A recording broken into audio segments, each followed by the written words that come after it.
Ahojte, vítajte pri ďalšej epizóde Ja versus kamera. Dneska si dáme taký chill. Popravde som dosť rád, že akurát na dneska vyšlo video o zhrnutí týždňa, lebo tie sú také jednoduché a mám to všetko na jeden take, tak nemusím ani strihať. Pretože včerajšie video som dokončil niekedy o 2 v noci a celkovo som mu venoval asi 5 hodín. A nakoniec nebolo ani nejaké dobré, úplne som s ním nespokojný. No a dneska sa neviem zobudiť vôbec.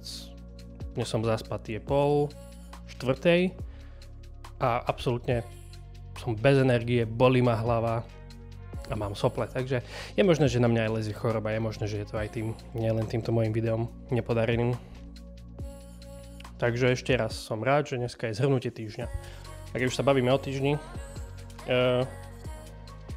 bol strašne rýchly. Absolútne netuším, jak mohol takto rýchlo prejsť. Normálne tak rýchlo prešiel, že ani nemám nejaké poznatky, ani nejaké dojmy z tohto týždňa. Nemám pocit, že som si vyskúšal niečo nové, že som sa naučil niečo úplne nejaké veľmi zaujímavé. Skorej som sa iba viacej hral s pozadím. Ako aj vidíte teraz, mám takto pozadie, vynikajúce obrazy od mojej manželky. Vlastná tvorba. Mám také malinké svetelka, všimli ste si v posledných videách, že mám vlastne na jednej strane žlté alebo oranžové svetlo, na druhej strane také modré svetelka a to veľmi, veľmi dobre dotvára takéto pozadie. Trošku som sa naučil aj viacej so svetlom, už vlastne nesvieti svetlo priamo mne do očí, už ho mám takto nejak pri tých odporúčaných 45 stupňoch, takže takto osvetlenie a tak, ale viacej neviem, či som sa nejak naučil. Dosť pomohlo, ale však tomu sa dostaneme. No a tak asi ako aj Maťo, aj Mário začína mať trošku myšlienky také, že občas sa pohrávam s myšlienkou, že mi začne chýbať robenie týchto videí každý deň a potom sa nad tým zamyslím a absolútne mi to chýbať nebude. Za prvé, takéto experimentálne videá, kde proste robím niečo, hocičo, môžem vydávať hocikedy a keď to nebude každý deň, môžem sa im aj viacej venovať, čo bude len super. No a za druhé, ak sa prestanem v noci zobúdzať o 3:00 a pozerať do stropu 2 hodiny a rozmýšľať nad videami, budem o mnoho šťastnejší a spokojnejší človek.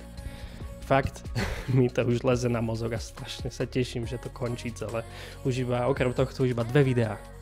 Ak viem počítať, čo sme videli v mojich videách, že veľmi počítať neviem. Áno, mám len poznatkov zo svojho týždňa. Poďme si prejsť videá, ktoré som vlastne robil tento týždeň. Railroad Inc. je prvé video, to kde som hral tú vláčikovú cestovú hru. To bola zábava. Osvetlenie, trošku sa mi nepáčilo, jak som to osvetlil. Ale inak to bolo v pohode.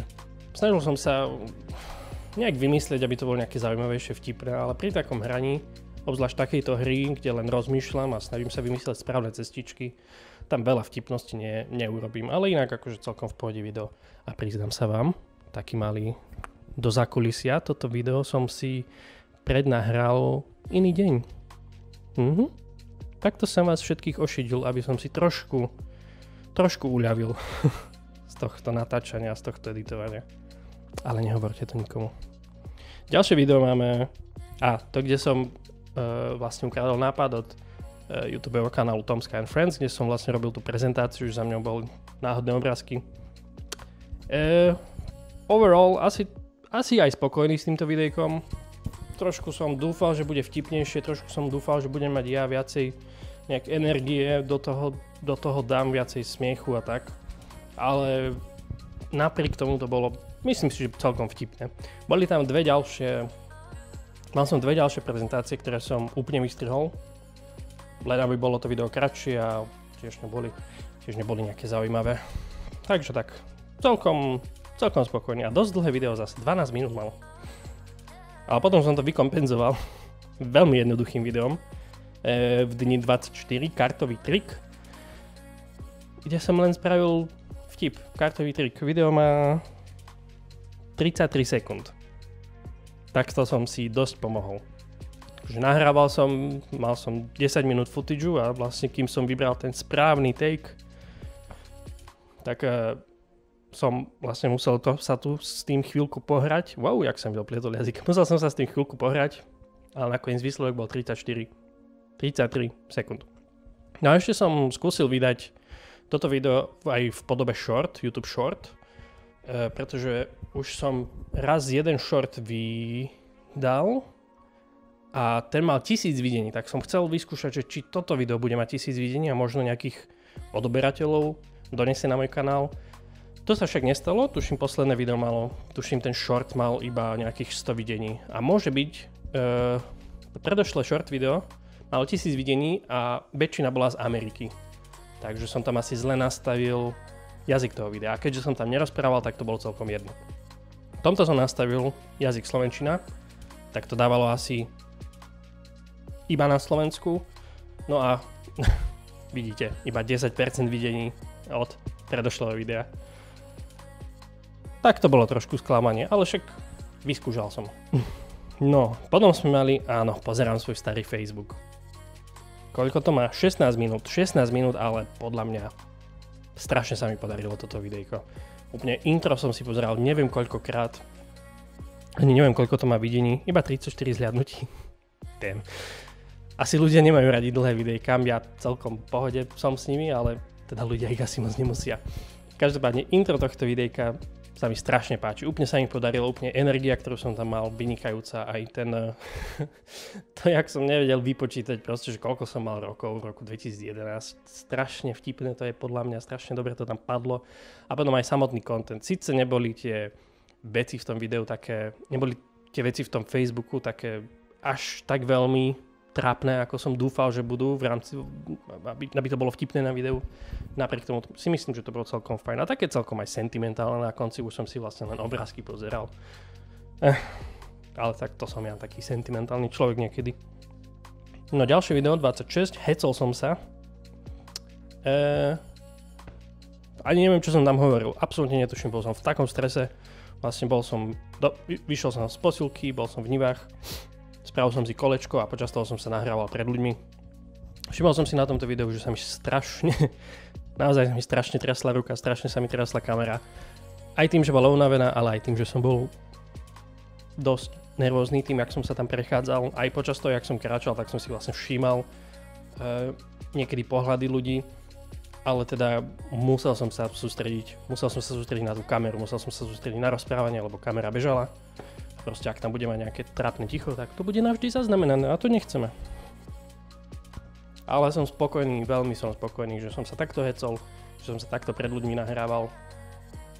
Popravde čakal som, že mi to pôjde horšie, čakal som, že budem ešte viacej nervózny, že úplne to nedám alebo také niečo a vidíte, podarilo sa. A rovnako spravil aj Maťo včera alebo predvčerom. On očividne taký nervózny nebol, lebo jeho obraz bol veľmi pekný. Veľmi dobre sa to pozeralo. No a včerajšie video, staré školské projekty Kokos. Úplne som išiel do tohto videa, úplne som sa na to tešil.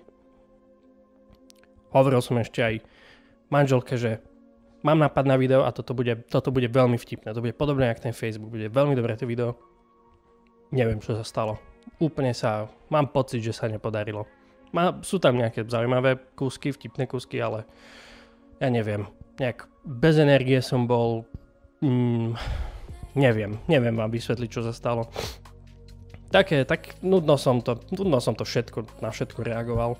Mám pocit a potom aj keď som to strihal, tak som bol taký znudený z toho a už bolo strašne veľa hodín.